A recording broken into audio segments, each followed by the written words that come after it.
Hey everybody, and welcome back to the Fast Performance Baseball Podcast. On this week's episode, we welcome on trainer at Fast Performance for the hitting side, as well as commit to Adams State University, Braden Thompson. Braden's been a longtime student here at Fast and has been a trainer, having trained under Connor, and then kind of taking on some students for himself. He just recently finished up his summer ball with Boulder Collegians of the MHCBL. We talked a little bit about that today. We also talked about different philosophies in hitting, what he's learned throughout the whole recruiting process from a junior college player down to a four-year player. What has he done to prepare himself to be able to compete at the highest level? What does he do to make adjustments when he's playing? How does he train himself day in and day out and to create the best hitting environment and help him perform at his highest? I think you guys will get a lot of value out of this, especially the hitting side. Here he is, Braden Thompson. Let's talk to him.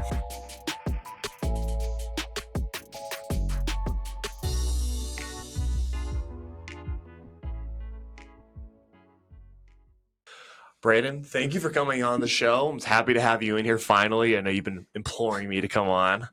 So for guys who don't know, aren't following you yet, like give everybody like a breakdown, like who Braden Thompson is and, you know, what your hitting philosophies are and what kind of leads you into the coaching realm and now like your whole recruiting trip into, or your recruiting going into Adams State now. Yeah, thanks for having me. I've only been giving you a hard time about this for I don't know how long. Like, why haven't I been on the podcast? But it's good to be here. No, Braden Thompson from Arvada, Colorado native. Be a little closer. Oh, my bad. You're welcome. Sorry, everybody. He's new. He's new to the whole recording thing. From Arvada, Colorado, born and raised, native Coloradan, which is you don't see that very often anymore. Wow. Graduated from Arvada West High School in 2020. Played one game. Had the season canceled. I went to Feather River College in Quincy, California. It's a really good California JUCO. Ended up not playing my first year because of COVID. Got an unofficial red shirt. If you look me up, I don't even exist on the roster. So there's no paperwork, nothing. So I got a free red shirt. Next year, playing really well. Did well in the fall. Broke my hamate hook. Had complications from the surgery. Had some nerve issues. And I ended up at Fast because of Connor Reynolds. So people listening for you probably know who Connor is. You know Connor. Hit with Connor for about 2 years. Connor got the job here. He's like, hey, like, come and hit with me. And, you know, just decided to take a gap year this year, basically because I didn't have any other options. Mm-hmm. You know, wasn't healthy, right? The schools I did have backed out because I wasn't healthy. So I was like, you know, I got to get healthy. You know, there was a point early after the surgery, I was like, I don't know if I'm ever going to play again, but just love baseball too much. Like, I got to give this a shot. So trained with Connor, got really good, you know, really improved my swing. God, they were trying to find a school this year, just hectic, talking to just so many people, and, you know, ended up at Adams State. So as a college now going down to Adams State, what were the aspects of your game that you focused on, like working with Connor, and then like what are the things you learned yourself as coaching younger guys, some high school guys, that you learned about yourself as a hitter, so that gets you to help you secure that commitment to go down to Adams? Yeah. So like starting with Connor, the biggest thing first was, you know, get my hand feeling better, get to a point where I can start swinging aggressively again. So luckily I had a great occupational therapist starting out, and she's like, hey, you need to start hitting. So Connor and I, for like the first month, were just hitting like phone balls. Right, and we went into kind of a bat speed focus. That was something big. After not swinging for a long time, need to get back to that. And then doing the weighted bats and all that, you know, cleans up a lot of your swing. Got to be more efficient. So within this time, right, like Connor's like, hey, like, do you want to start doing lessons here? Because like right now, like I'm the only guy, and then we have Danny. Yeah. And Danny's only here like some weeknights, and so he's like, hey, like there's some open slots. Like this would be good to help you like learn more about your swing and help you, and on the side make some money so I can keep driving here. What I learned this year about coaching kids, like they taught me more than I taught them, right? And selfishly, they helped me because I'm coaching them. I'm like, hey, like you need to do this with your back hip, or you need to be on time, do blah, blah, blah, do whatever. Now I'm in my own cage sessions and I'm like, well, I just told Johnny to do that. Like, why am I not doing it? Right. And I'm able to make those instant adjustments. So that helped me a ton, just coaching kids, and I just formed some good relationships. So Right. So the transition from high school player to college player, and I like that we have you on here because you're still relatively new to that transition, Yeah. right? Like for me, I'm 10 years out of that. So Yeah. like what the hell do I know as like a current high school guy doing to a college guy? What's that transition like in 2023 as opposed to 2012, 2013?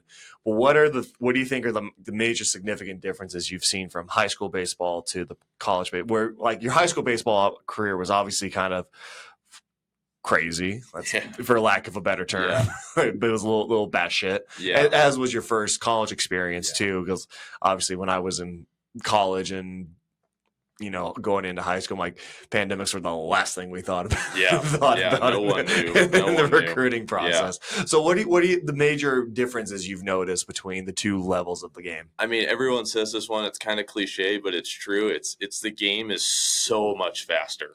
Right. Everyone throws harder, whether it be the pitchers or just the infielders, outfielders, like throwing to cuts or across the diamond. Right. Like everything speeds up. Right. Guys are hitting the ball harder, more consistently. Yeah. Right. So coming from Colorado high school baseball, which like there is a lot of talent here in Colorado, there's no doubt, but the level of play is not equal to like say California, Arizona, Florida, Texas. Mm-hmm. Right. Just because of the weather, and it is what it is. So for me, like I was a good high school player.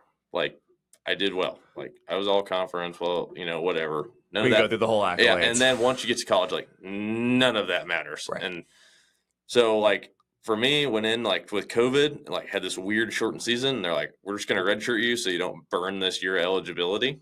I'm like, okay. And I took that time to just completely overhaul my swing because my swing worked in Colorado. It was great. I'm just flipping the ball all over the field, right? Not using my body, literally just flicking my wrist out there and like hitting well in high school. And so in college, just really you have to get better mechanically. Right. You got to be more efficient, right? Mentally, you have to be able to slow things down, right? And you just got to adapt to like guys who are going to be more talented than you. Because I wasn't like, there's no way I was the best player coming into college. And I probably wasn't when I came out either.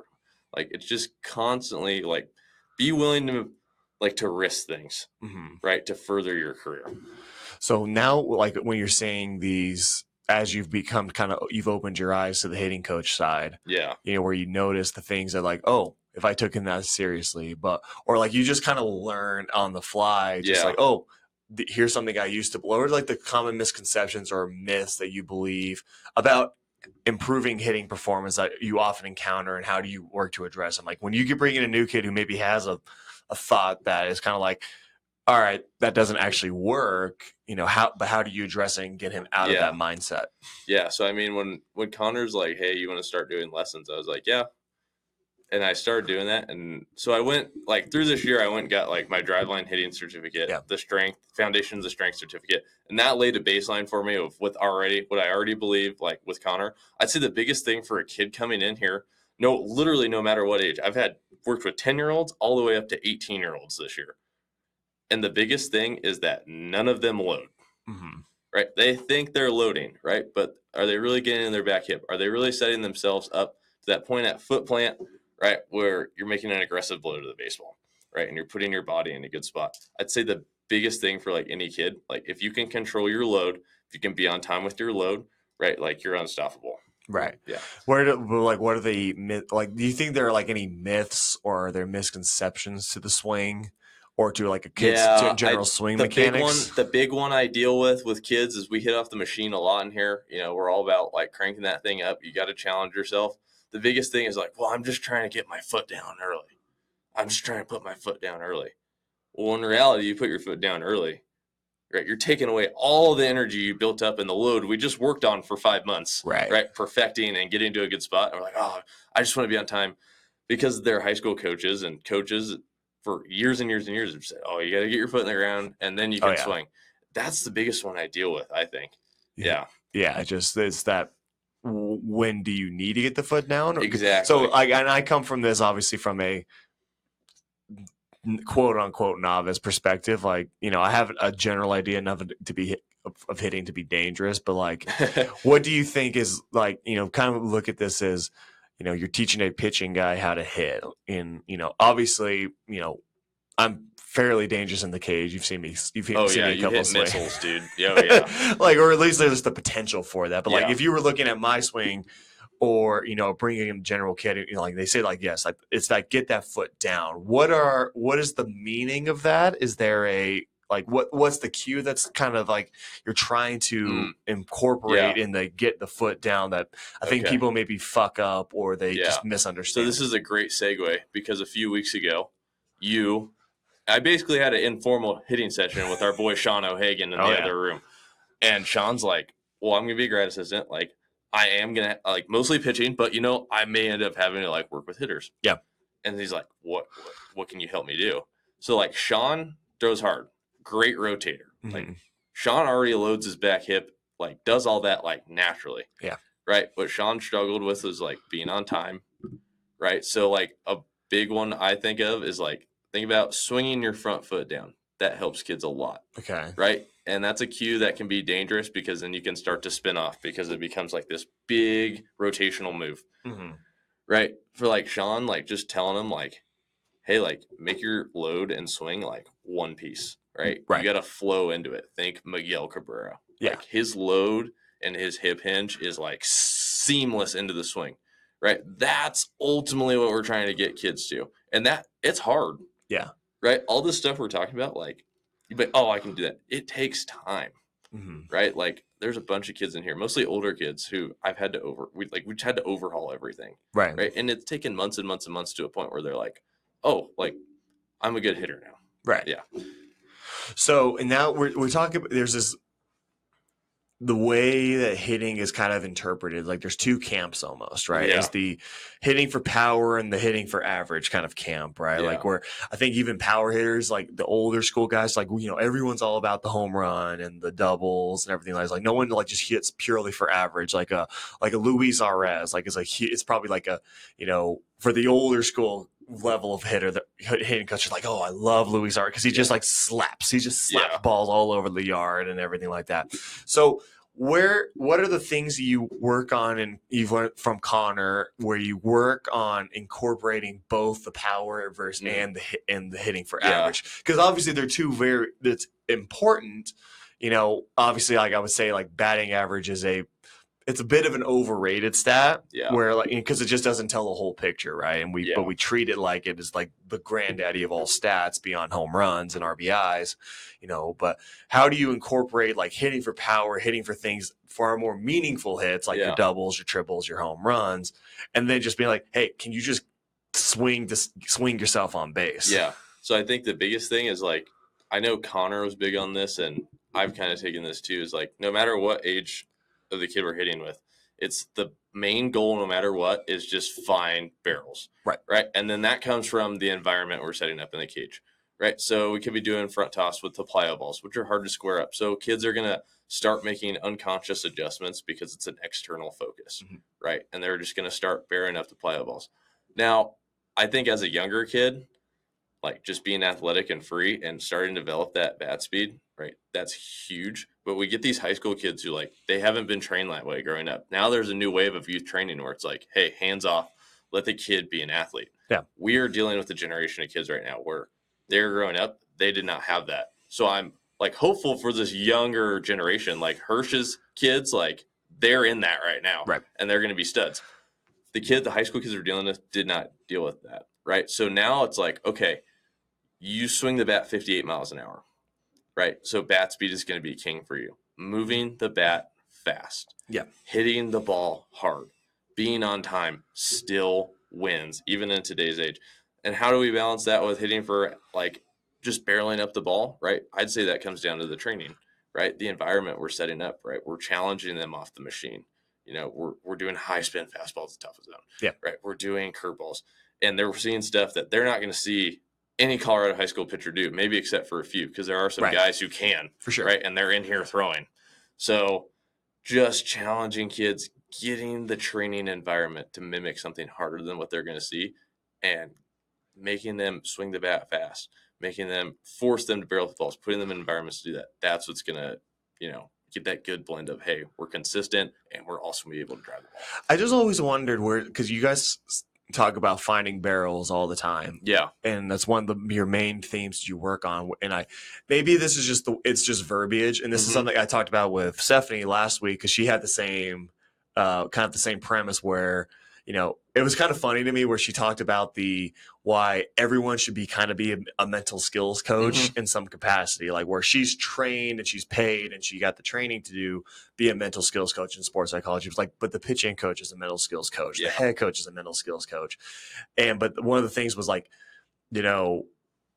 there are a lot of people who will bitch and complain about like, this style of philosophy works or this style of philosophy works. And but like there's 5 or 7 key concepts. And I mentioned it's like hitting coaches to me, at least, where I watch people talk about their hitting coach style or their hitting styles and everything like that. And then I'll watch the videos and I don't really see a whole lot of difference between everyone. It's like, you guys are all bitching about the same things, teaching the same things is just a different verbiage.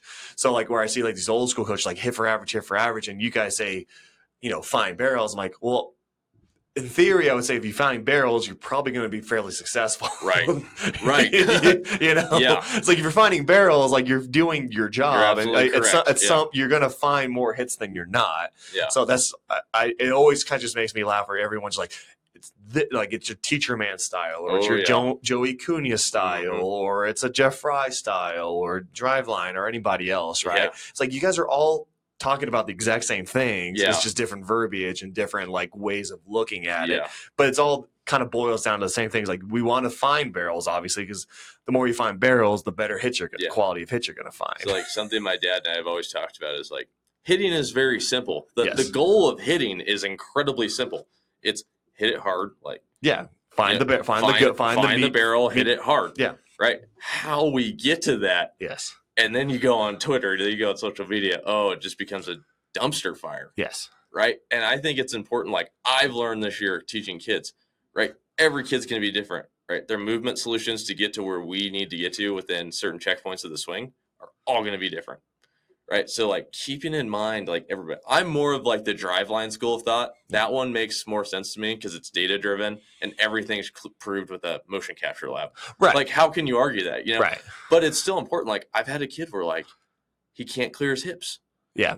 So what do we have to do? We have to do the Joey Cunha scissor kick with him. Yeah. And it works. And there's some kids who are so downhill with their bat path.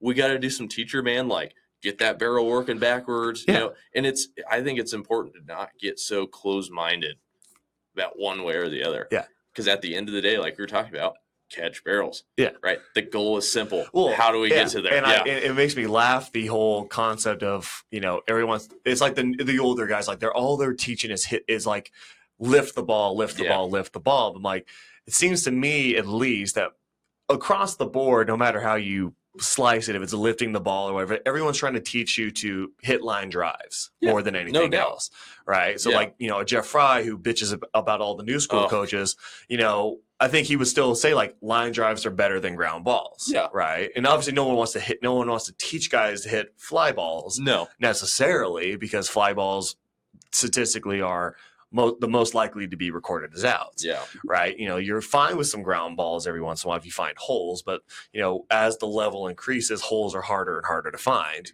Right. That's why everyone teaches line drives or supposedly tries to hit lines. So I'm like, even like a Jeff Fry to a teacher man to everybody we've already discussed, everyone will say like hit a line drive, but in some different style of verbiage. Yeah. Right? Like you're all trying to attain, like you said, everyone's trying to attain the same goal. It's just how do we get to that goal? Yeah. And this is what's frustrating about the hitting world right now. It's like hitting will always be behind pitching development. Yes. Like that's just how it goes. Naturally. But it's frustrating because we have the answers within the hitting world, right? Of what's important, like what needs to happen to be successful.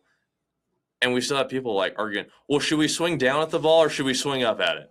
They're like, what are we doing here? Like, it's not that hard. Like, get on plane behind it. Like, what do you need to do that? Do that. Like, it can be frustrating. Yeah, it's kind of like I made that post before this came out. So we're recording this on Thursday the 3rd. Yeah. So this will come out on Tuesday, whatever that day. I think it's the 9th when we go see Ghost. That's when this will come out. Yeah. So, hell yeah. I'm ready. I know. So anyway, like the night before we recorded this, I took that video of one of Connor's kids who's working with Brooks now. Yeah, Nate. Nate good Peterson, kid. great good kid. brothers. Yeah. Where we were just fucking around more than anything else. I was just more fucking around than anything else. Where I'm just like, hey, do the A-Rod swing, where he just goes that. If you're watching the YouTube, you'll notice this where it's just swing down and A to B. Exactly. Yeah. But it's like that whole. But obviously A-Rod did not swing like whatever his cue is. No. But maybe that's a cue that works for guys, right? And that's always what I've heard. Is like it worked for him. Obviously, it did. He hit 600 home runs. You've got to have something down to hit that. To have the longevity of his career and to put up the stats that he did. But like you said, like you guys are all complaining about the exact same thing. Yeah. It's just how we verbalize it and cue it. And the thing with A-Rod too is like, God, you watch his swing. Oh man, it's money. It's awesome. And what I've learned is even playing for a coach who played professionally in like the mid 80s, right? His hitting was like what he was teaching. I was like, dude, what are we doing? Yeah. He and A-Rod are from that era of players where like they were so athletic and talented. But just didn't and realize. And this is where why. we go into the real versus feel thing. Yeah. Like they were good. They could hit. And they were so athletic. What they felt is not what was happening in reality. Yeah. And we're still, and that's what we go back to, like, why hitting is behind. Because we're still arguing about that stuff. A-Rod's still out there putting videos out like that, And it's just like, hey, like, I get what you're saying, A-Rod, but, like, let's go watch your swing in real time. Yeah. Like, you were a good player, but this is not how, you're not going to help a 12-year-old kid by saying that. So that's where it gets frustrating. So in the transition, like you can speak to some more high school guys who may be listening to this. In the college baseball environment, we'll go back to the college stuff. Yeah. In the college baseball environment, time management is so vitally important, right? I want to say it's like just go do your academics and your athletics.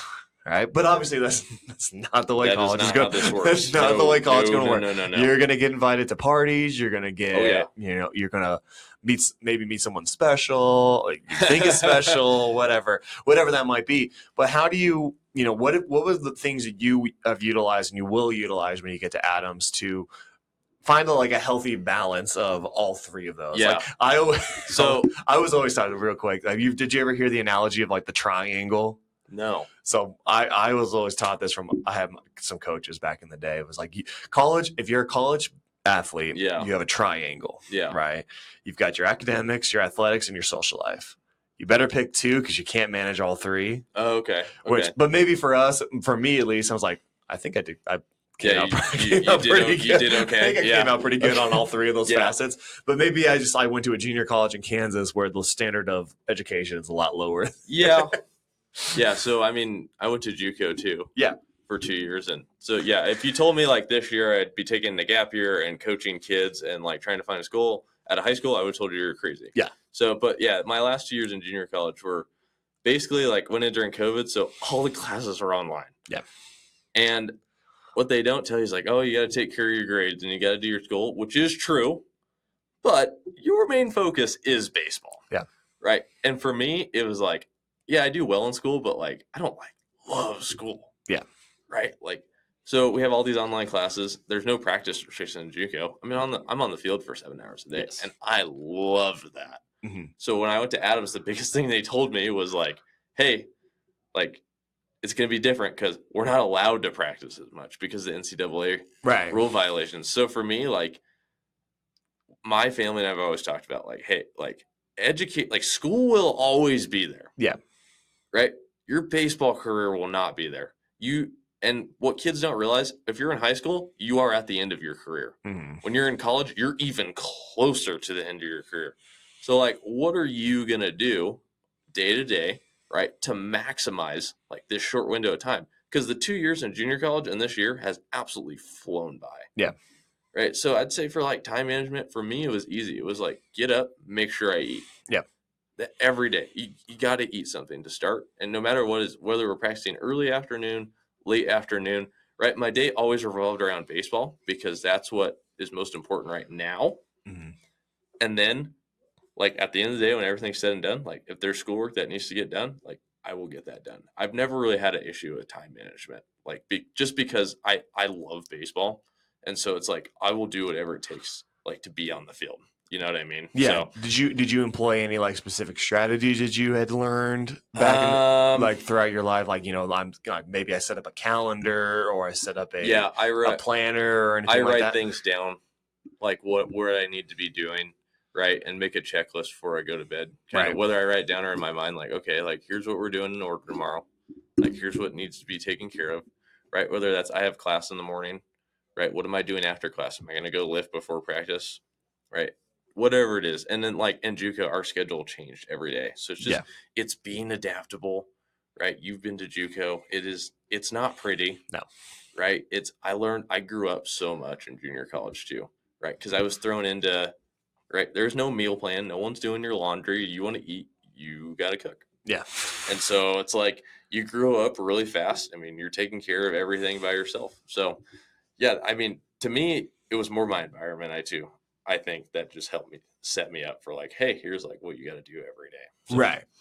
So we talked about, we'll go back into the hitting side a little bit more, is the challenge and like why you work on challenging your hitters with the machine or with front, like anything you can do to challenge your guys. Because obviously hitting is so phenomenally hard. And analogy, guys who listen to this regularly will probably roll their eyes at this because I say it all the fucking time. But pitching, like while pitchers are on defense, technically, like we're the offensive player. Yeah. Because we're the one that starts all the action, and you're the ones that have to react to us, right? Yeah. So what are the different types of, how do you work to assist players in adjusting to their approach when they encounter different pitchers of different styles and, abilities, right? So like I would say, like, for example, like, with you on the Boulder Collegians, right?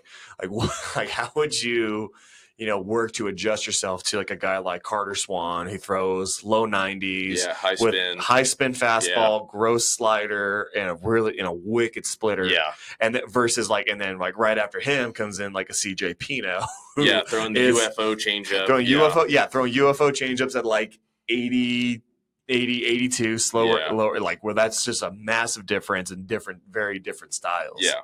I think one for me, and then like for kids, it starts with just that mental adjustment of being able to be like, don't panic. Yeah. Right. Because look at all the work we've done in the cage, right? Like we've worked on hitting off the machine, like a guy like Carter Swan, who's throwing absolute shit, like high spin. Yeah. Right. And we've worked on like hitting breaking balls and like just funky spin off the machine too. So I think it comes down to your preparation and training.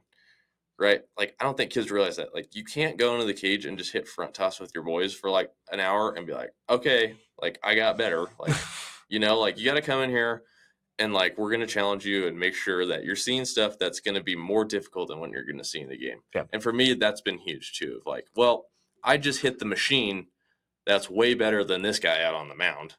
Like, no problem. Yeah. So that's one, right, training environment. I think two is your mental. Like, what are you thinking going into the box? Because it's easy to be like, see a guy throwing hard, and then you go from that big change, guys throwing hard, to like someone like CJ Pino, right, who's just spinning it, and he's like this. Yes. And you don't know what's coming. Right? It's just trying to slow down, trying to control your breath, right? Getting into that flow state of where you're just like, you're reacting to the pitch. You're being proactive about what's going to happen, right? You're trusting all that training, trusting.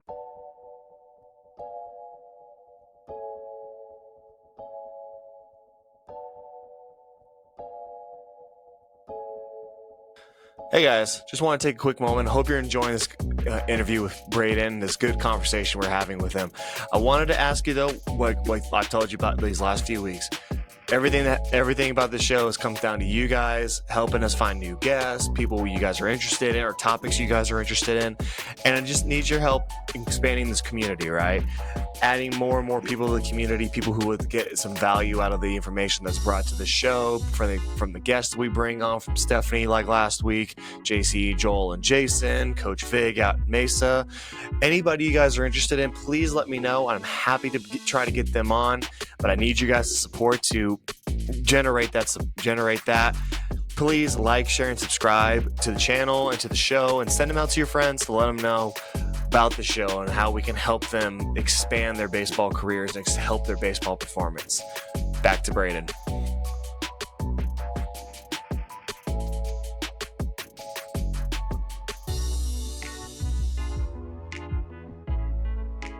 How often do you guys challenge? It's the what we talk about on the pitching side is either you need to be way above hitting speed or way below hitting speed. How often do you guys challenge people below hitting speed? Below hitting speed. So a good example is like get a college guy hitting. Yeah, a good example of this is actually you've probably seen him in here. Brady Bowman just graduated from peak to peak. Yes. Brady's like all conference 3-hole hitter, #1 pitcher at the good player at this small school. So like my dad and I have been working with him for over a year now. And the biggest thing is like trying to prepare him from 3A for that transition to college. Yes. Right. Cause it's going to be huge. Yeah. It's going to be a big transition, and it helps that he's playing higher level summer ball. So, but to get him ready for the spring before, we're doing a lot of high velo stuff to prepare him.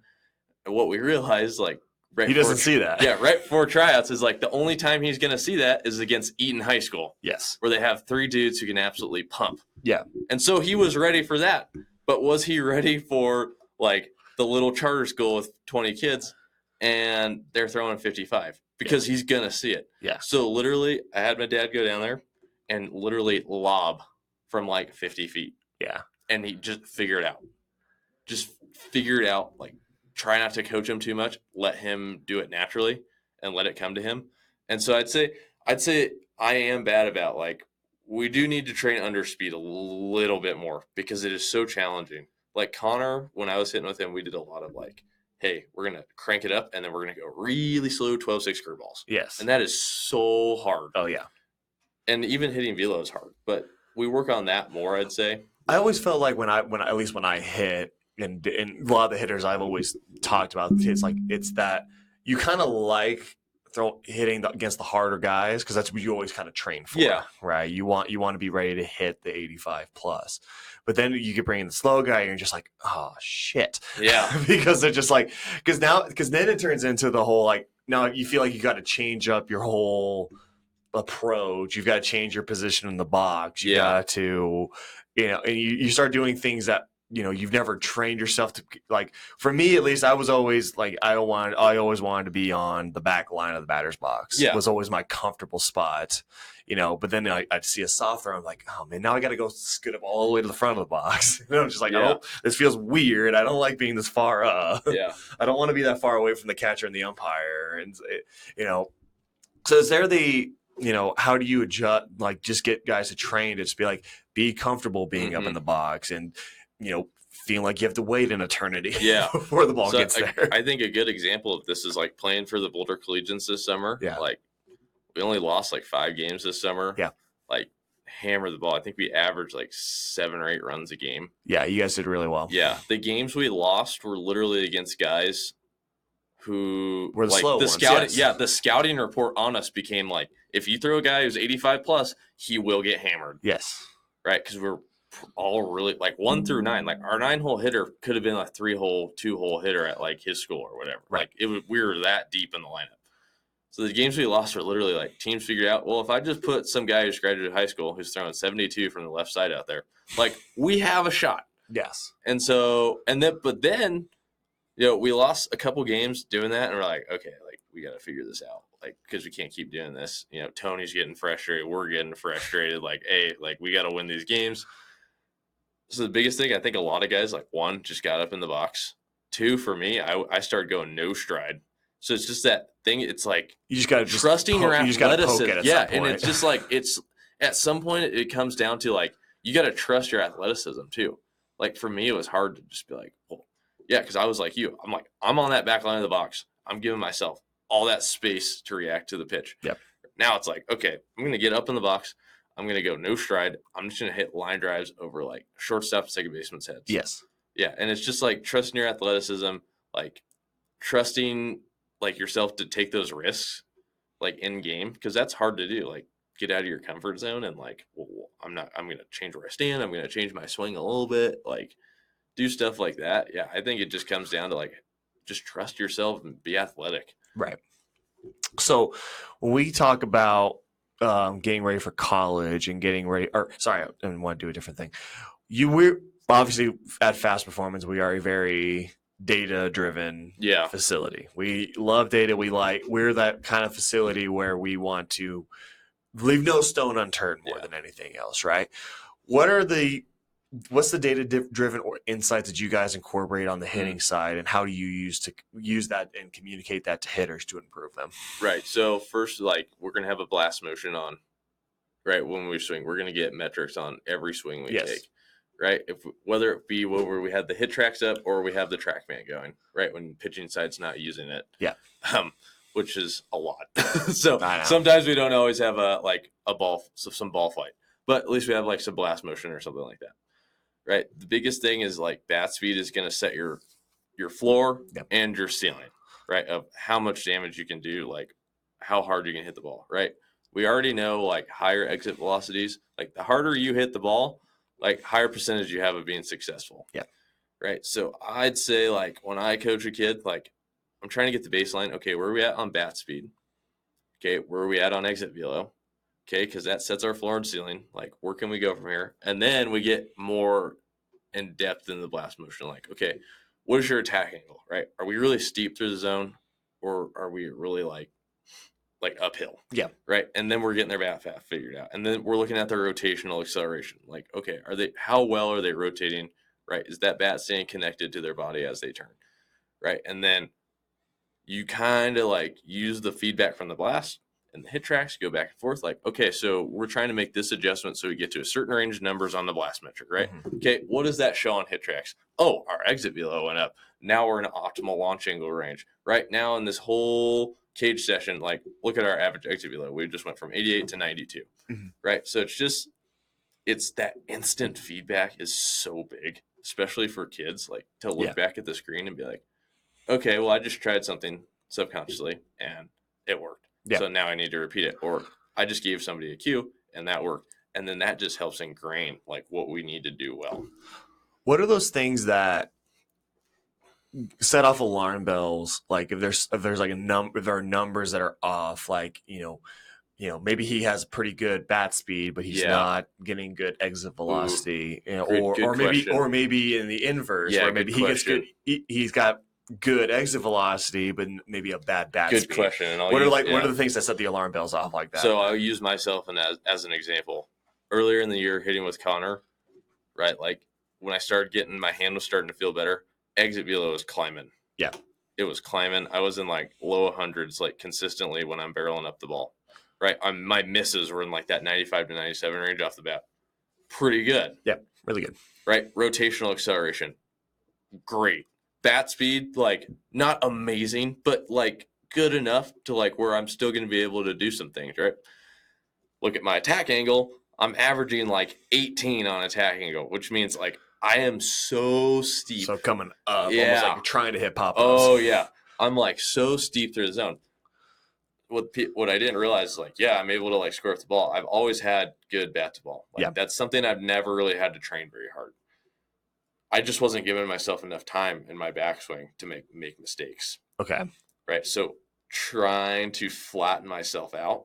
So like if I'm a little bit late, I can still catch that ball deep, right? Drive it to right. So now I'm not giving myself this one window where I have to catch the ball out in front of the plate in this one certain spot to do damage. Yeah. Right. So for me, like I'd say attack angle is like a big one for kids, right? Because it just gives you really good feedback on like what their barrel is doing as they start the turn. Like, is it in the zone for a long time, or like where are we? What is an ideal attack angle? 5 to 15. Okay. As a broad spectrum. So we're just like imagine like straight flat at like 0. And that's a broad scale. Okay. Like for me, like the average MLB attack angle I want to say is like 11. Okay. So for me, like when I'm good, I'm in like the 10 to 12. Is that a range that it varies by what your specialty is? Like if you're kind of like if you're a judge and and your whole goal is to hit home runs. It's funny, Judge's attack angle is actually lower than people think. I don't remember the exact number. Connor and I have talked about this a lot. Used him as an example. the more bat speed you have and the harder you hit the ball, right, the higher your attack angle can be, right? You can get away with way more. A Luis Arias guy who is like spraying the ball all over, right? He can't get away with the 20 attack angle. Right. Right. He doesn't have that ceiling of bat speed, and he still hits the ball very hard. On a major league average, he hits the ball very slow, which is crazy to think about. Like, yeah, so it's like the more bat speed you have, the higher tackle you can get away with. Like strength and athleticism always plays. Right. So yeah, that's how it's kind of like in like for people who golf, right? There's like that kind of like the slower you swing the club or the slower you hit the ball, like you need more attack, you need more launch angle to maximize your distance. Yep. The harder you swing it and the low or in the more ball speed, like you don't need that as much. Yeah. But so like we're in that launch angle failing, and we're in like this launch angle generation or this launch angle era, right? What are some misconceptions you feel that people, like especially the older school people, get it wrong about what I hate the term, it just bugs the shit out of me, is the launch angle swings. Yeah, because and this is what I'm probably gonna answer my question for you, or it's just like every swing is a launch angle swing to some extent. A bunt has a launch angle, believe it or not. Yeah. Don't tell the older crowd that. Yeah, but just like where does that come from? And I'm having seen both sides of the old school and the new school. Yeah, I think it started with like you had those few years there a while back, kind of around like I feel like that Miami All-Star game where Giancarlo Stanton, and the one before that where he's like in San Diego, or he's in the home run derby, just like launching balls. Yes, I specifically remember those couple of years where launch angle is a metric that came out.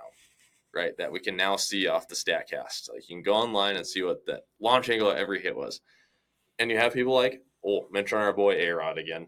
Yeah, right, great player, but so Aaron Judge in his career, his launch angle has been 14.1 on average. Yeah, so that range you want to stay within is 10 to 25. Yeah, those are hard line drives in the air. Yeah, right. Obviously, if you hit a ball like really hard, like 100 plus, like at 30.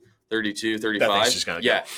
But that's the thing. The higher you go, the harder you have to hit the ball. Yes. Right. So that's a great average launch angle. Really. So it's just So anyway, back to Stanton. Yeah. So like I just remember that time being like when launch angle started coming out, and everyone's like, "Well, he's got a launch angle swing. Like he's trying to get the." It was like what does that mean? Like, yeah, he's trying to hit the ball hard in the air. What people don't realize, in the air, a line drive is in the air. Yeah. It's not on the ground. It's in the air. Yeah. Everyone thinks in the air, straight up. Right. Yeah. You're right. That's in the air. It's such a bizarre. But a line drive is also in the air, right? Launch angle is just a way to quantify, like, where the ball is going off your bat. Yeah. That's the simplest way to put it. Yeah. I've always wondered why a line drive. It's an outcome. It's not considered a air ball. In some circles, right? Where like a ball it's in the air, And that's just an old school thing. But I just don't understand if there's just there's this disconnect, right? You know what I'm saying? Yeah. Where they just can't fathom, or they can't just like internalize that a line drive is a ball that's hit in the air. You have to have it. It has a certain launch angle. Sorry about that. Yeah, it has a certain launch angle to it. And whereas it's like what they say, like are we trying to encourage negative launch angles versus positive launch angles? And that's why I don't, because you all, like what you said earlier, it's like you all are trying to achieve the same thing. It's just the way you verbalize it or internalize it is so drastically different. Yeah. And just like the way you say I want to hit line drives is not from the way I want to say hit line drives, so therefore you're wrong and you're ruining baseball. Yeah, exactly. And I think part of that is like there's so much data now to back up, like, why we need to be within these ranges. I think what I wonder is it the data that killed is like that, just they can't internalize. They just don't like everything being down to a number. It's like baseball's like anything. The game's going to evolve. Yeah. It's like anything, right? Like we look back in the day, like Ty Cobb was a great player back in his day. So was Babe Ruth. But that was the best baseball being played back in the day. Yeah. Right? The argument that like you're going to make like, oh, Babe Ruth he wouldn't do well today. You're probably right. Like the game has evolved. And you're seeing that now with all the like metrics and stuff. Like there's still a generation. I always say like on that point where Yeah. people say like would like Babe Ruth wouldn't do well. I'm like, yeah, if you dropped him, you teleported him from 1923 Yeah. to today, he would struggle. But if Yeah. you gave him maybe a year, Oh yeah, I for imagine sure. like he's as like he was obviously playing, professional athletes is professional athletics is way different than what he was it is playing. today. People don't realize like they were playing at the highest level of baseball in that era. Yeah. Right. The game evolves. Yeah. Right. And I'm not It's like doing this to shit on like it's the like old, saying like Jim Brown would be dog shit in the NFL these days. And I'm not saying this to shit on like the older generation of people who are still in baseball and coaching, but it's like, okay, the game has evolved, right? Like you are no longer going to make it into professional baseball, like trying to hit backside ground balls every time. Yeah. Like it's just the reality. It's that how the game evolved. Like I always think about it like in basketball. Like who would be garbage in today's basketball game would be Wilt Chamberlain. Yeah, because he couldn't shoot for shit. Yeah, and obviously how the game has evolved in the NBA is everyone shoots threes. You have to we prioritize the shooting threes. The true big man like a Bill Russell, a Wilt Chamberlain, and a Kareem are. They would be basically like a Boban Marjanovic who plays 15 minutes a game and is basically a defensive stopper. We wouldn't consider them like all-time greats the way we do now. Whereas it's the same thing with like Ruth or Jackie Robinson or Gary. Like they're greats from their era. Like you said, the game has changed. Yeah. Everyone hits the ball harder. Everyone throws the ball harder. Everyone's bigger, faster, stronger than they've ever been. To me, it's just like, adapt or die. Yeah. Because maybe like you don't agree with it. And at first, like years and years ago, and I seen all this stuff, I was definitely of that school thought, well, I'm just going to hit the ball, like flick it out there. But it's like, okay, do I want to have success? Yeah. Because I think at the end of the day, it's like, well, do you want your players to have success? Do you want to have success? Like adapt or die. So, right. When something gets, so let's go back to the, like when you go back through lessons and everything like that, what are the things you do? So what would you consider like, and obviously everything's on a spectrum, right? Yeah. By age level, by development level, but like you're big on, like you said, like the bat speed, right? Yeah. What are you typically looking for in certain bat speed ranges based on age level? I don't have the chart with me. Blast Motion has a great like where you can go find. Yeah, you can go find. It's out there. Like for a high school kid, right? I'd say the averages are like not what I'm gonna say right here. Right. Like I'd like to see like a decent high school player within that like upper 60s, like 68, 69, like low 70s range. Yeah. Right. Like obviously as a youth player, like we're going to be lower than that. Like, right. But yeah, just like trying to get like high school kids going into college into that 70 plus range is big because you just give yourself way more time. Right, when you have more bat speed, you have more time to decide. You have more. It opens up everything. It's like in pitching, right? Where like the harder you throw, the longer leash you're gonna have. Yeah. And then a good side effect of having more bat speed, you hit the ball way harder. Yeah. And when you tend to train bat speed, some mechanical things tend to clean up too because you're mixing the different weighted bats, and you do just some like your body will get more and more efficient. Yeah. Right. It's all that external. Like task constraints, all that stuff.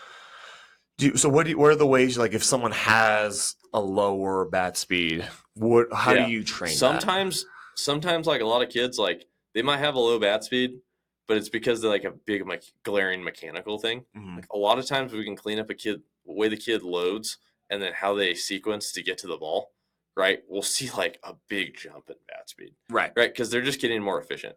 After that, right? Like if it's something we really need to address, because some kids, like they don't need to like necessarily train bat speed. Is it important for everybody? Like, yeah, but some kids don't necessarily need it. Like I have a sophomore in high school. Like the kid looks like he's older than me. Like he doesn't need to. Like he swings the bat really fast for his age. Right? He's lifting all the time. Like he's just going to continue to get stronger. Like it's not something we need to address. He's very athletic. Like for a kid we need to address though, like that's where the drive line like weighted trainers come in. Yeah. We're just focusing on moving the bat fast. Uh-huh. Right. And within that, like some good swing habits come out of it, right? You're going to start sequencing better. You're going to start loading better, right? You're going to get to better points of contact. So it's essentially the same thing as like when we use our weighted balls for the throwing. Yeah, exactly. It's just, here's a 7-ounce ball. Go throw it hard. Exactly. Figure out how to get there. So this, according to whatever sports engine, I think this is the last thing. It's if you want to be in college, your ideal bat speed falls in between 66 and 75. Yeah. Is the typical range. Yep. It's funny to me how in the minor leagues the shift is from college it's 66 to 75. In minor league baseball it's 63 to 75. I'm like, I wonder what that drops for. I've talked to a guy before who was coaching in the minor leagues. Okay. This is a while back, and he's like, yeah, he goes, we have guys who like 60s back speed, like low bat speed, and they're just like incredible like talents. Really?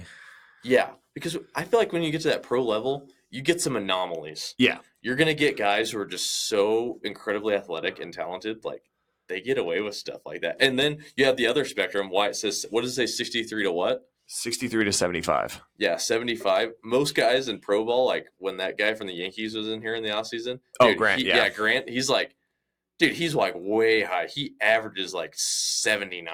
Was he really? Yeah, he's swinging it. So I wonder if there's a way to find like bat speed. I don't know. It's hard. You're not ever gonna find like blast motions from teams. Like there's way to like calculate it. Driveline has a way to like calculate it from the StatCast. It's really interesting. Yeah, dude, the major league guys who are hitting absolute tanks, like they're really high bat speed, like upper 70s for sure. Yeah. Yeah. So now let's move into one thing. We'll go into more of like a little shameless plug, right, for you guys. Oh yeah. You see if you guys are watching the YouTube, I'm wearing the shirt. Braden's got the hat on. Glove Gods. Tell me about Glove Gods. Oh yeah. Okay. So Glove Gods started about a couple years ago. What was the impetus to start Glove Gods? It's infield training. Yes. It's my dad and I's thing. Connor started it with us. Mm-hmm. And we were doing it at another facility, and we just were training all these kids doing infield stuff, infield training.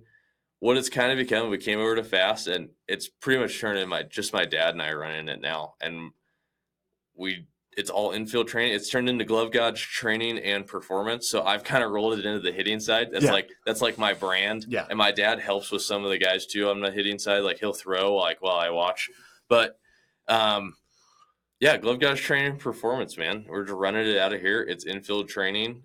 What are specific things you guys work on as infield? Like, how do you train a guy to be a better infielder? Right. I would say like the biggest thing, cleaning up glove positioning. Right. Can't hold our glove like this. Yeah. Right. Working on the hinge. Right. Working on the intricate details of catching the ball. Right. And then we get into our footwork. Then we work on our pre-pitch, and then we work on challenging ourselves. We bring in the red heater machine. Yes. Famous by the Giants. Like Kai Correa is a big influence of ours. Known him for years. Yeah, shameless plug for Kai. But I would love to get him on the show. We've known Kai. I've been lucky to be able to talk to Kai for all these years, and same with my dad. Implement all that stuff. You need to give me his number. I'd love to have him on. Yeah. And we've been lucky to work with a lot of good high school infielders going into college, and it's really about the biggest thing we see is cleaning up how guys are catching the ball, right? Their footwork, their pre-pitch, how they're approaching the ball, right? And then I think the biggest one, especially in Colorado, that gets overlooked is throwing. Yeah, because we're not in Florida or Arizona, right? Where guys can go out in the field and throw all the time. So I think a big separator in the Colorado infielder is going to be their throwing. Mm-hmm. So we're looking at all aspects. We're just looking to develop kids, get them better, because the reality is there really isn't a whole lot of good infield instruction in Colorado. Yeah. I am comfortable in saying there's us with Glove Gods and probably Rogue Baseball with the Serenas. Yeah. I'd say for infield training, those are your dudes here in Colorado. Yeah. And so we haven't been as busy this summer.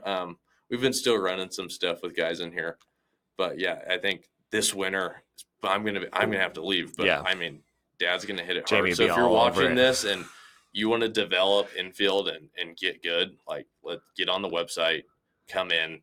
We're gonna help you. So how do you? Because I'm always interested in this. This will be maybe we'll start wrapping it up here, but yeah. we can get into some deep conversations about fielding training because that's one thing it's so overlooked. I feel like all the time where it's all about like pitching and hitting. That's what everyone kind of really cares about, and the fielding becomes secondary. Yeah, that's like where I'm trying to incorporate, or I want to incorporate a lot more arm strength training for position guys. Yeah, I'm like, tell me a position that wouldn't benefit from a stronger arm.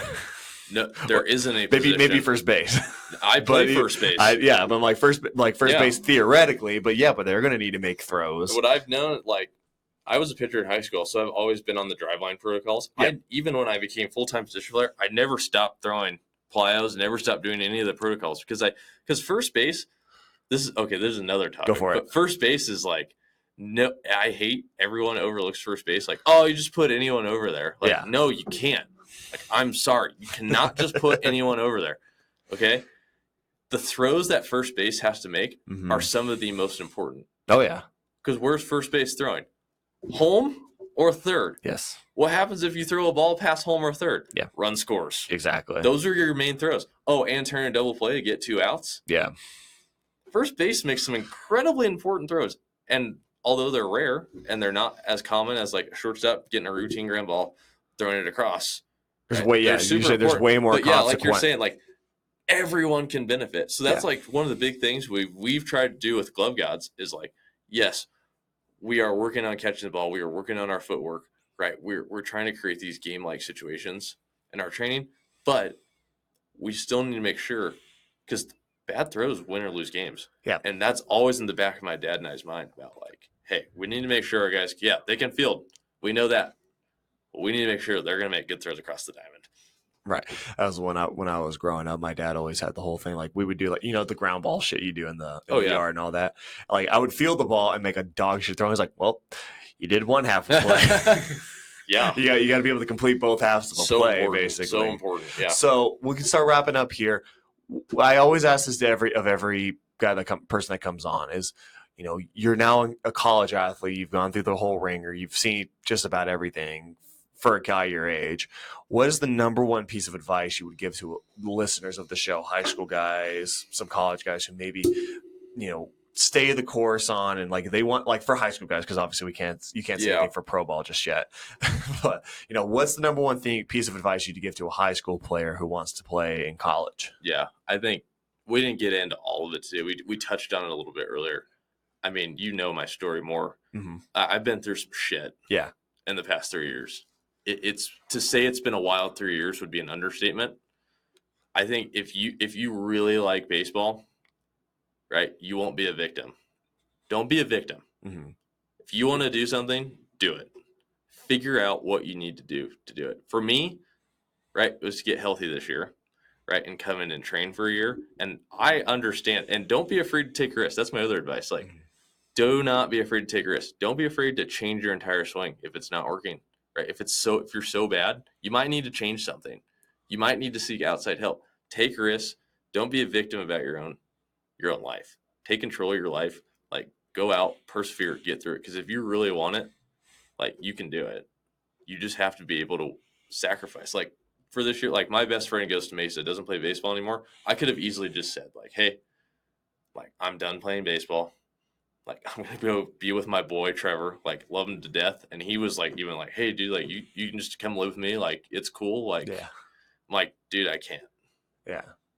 I like baseball way too much. I'm not giving up on this. Like, this, I don't see myself, for me, it's easy to say because I don't see myself doing anything else than baseball. Right. So for me, it was easy to be like, well, I'm going to go train. I'm going to do everything I can. Right. I'm going to call these college coaches every day and email and do whatever I need to do. Right, to just figure out how I can keep playing. And it's such a cliche, but it's like, just like, if you don't stop, like, just go and do it. Like, don't feel sorry for yourself. Because it's like, for me, I know it's like, hey, good for me. But it's like, I could have easily just said, like, well, my hand has nerve damage. Like, I'm never going to play again. Yeah. But I just couldn't accept that. To me, it's just like, just don't quit on something. Like, if you really want it, like, don't just settle. Like, just keep going. Just keep going. Because this is the first year it's ever been hard for me to, like, get motivated to train. Like, that's new for me. Like, usually it's like, yeah, let's go to the cage. Let's go lift. This year it's just like, like, what am I doing? Right.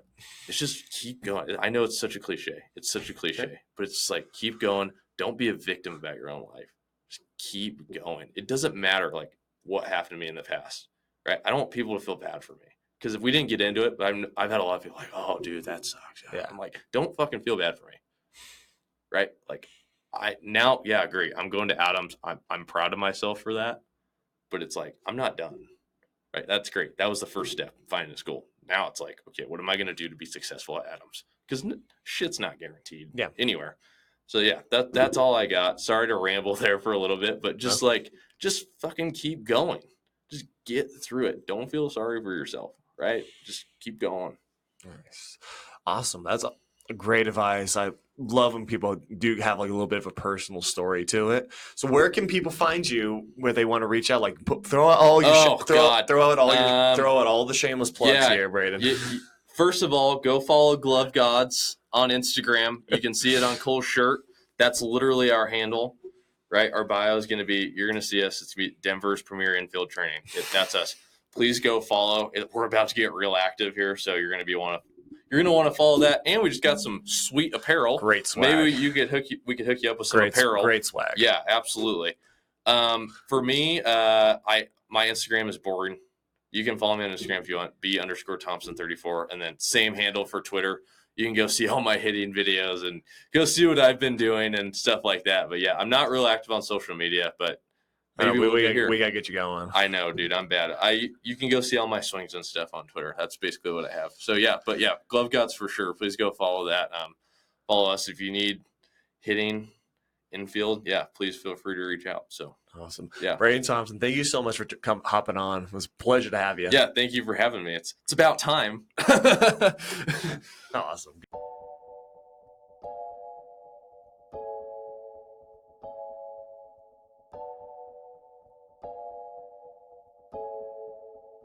Everybody, thank you so much to Braden for Thank you so much to Braden for coming on to the show this week. Hope you guys enjoyed him. I know I did. Good conversation between us on the hitting side. I want you guys to help give some feedback. If you enjoy this podcast, let me know what you guys think. Let me know who else we should have on in the coming weeks. I'm happy to relay that information to you guys and to them to make sure we get them on. Like I said before, please like, share, and subscribe to the channel. Share these out to all your buddies, all your teammates, people who would find value into these episodes and into the resources that are provided on this show, right? You can go find me at Cole Thomas Fast on basically everything, Instagram, Twitter. I think I'm on TikTok as Fast Baseball for the whole thing. You can follow Fast Baseball at Fast Baseball on Instagram and Fast Baseball Dev on Twitter, or X now as it's called. Thanks, Elon. You can go follow Fast Performance at Fast Performance CO on Instagram and on Twitter. And then you can go to fastcolorado.com if you want more information about training here and all the happenings here going on at Fast. I hope you guys enjoyed the episode. Thank you to Braden. Thank you to you guys. We'll see you next Tuesday.